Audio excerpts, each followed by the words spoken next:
कबीरदास जी कहते हैं, मरते मरते जग मरा, मरना ना जाना कोई, ऐसा मरना कोई ना मरा, जो फिर ना मरना होए। मरना है दुई भांति का, जो मरना जाना कोई, राम दुआरे जो मरे, फिर ना मरना होए। लाहिड़ी महाशय कबीर के इस उद्धरण की व्याख्या इस प्रकार करते हैं। मृत्यु दो प्रकार की होती है। सबसे पहले जिसे हम कहते हैं सामान्य मृत्यु, यह नियमित प्रकार की मृत्यु है जो हर समय होती रहती है। लोग बूढ़े होते हैं, बीमार पड़ते हैं और अंततः मर जाते हैं। दूसरी तरह की मौत है असामान्य मौत। यह आकर्षक है। यह किसी दूसरी दुनिया के गुप्त दरवाजे की तरह है। इसे एक मंदिर के छिपे हुए प्रवेश द्वार के रूप में कल्पना करें। वे इसे राम द्वार कहते हैं।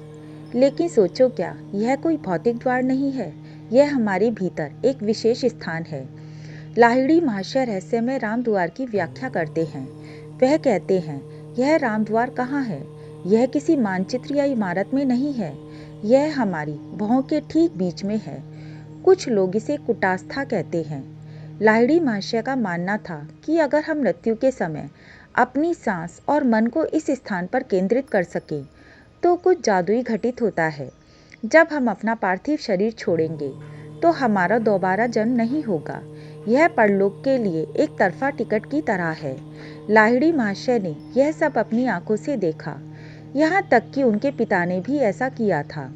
जब उनके पिता इस दुनिया को छोड़ने वाले थे तो उन्होंने अपनी भौं के बीच उस स्थान पर ध्यान केंद्रित किया। वह पागलों की तरह कांपने लगे। कल्पना कीजिए कि एक संगमरमर फूटने की कोशिश कर रहा है। उनके पिता ने शांतिपूर्वक अपना शरीर त्याग दिया।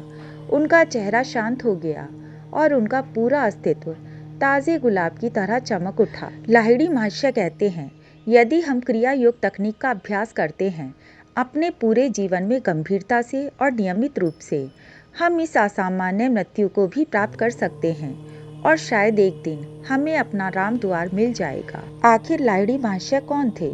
श्यामाचरण लाहिड़ी 19वीं शताब्दी के उच्च कोटि के साधक थे, जिन्होंने सद्गृहस्थ के रूप में यौगिक पूर्णता प्राप्त कर ली थी। उनको लाहिड़ी महाशय भी कहते हैं। इनकी गीता की आध्यात्मिक व्याख्या आज भी शीर्ष स्थान पर है। इन्होंने वेदांत, सांख्य, वैशेषिक, योग दर्शन और अनेक संहिताओं की व्याख्या भी प्रकाशित की।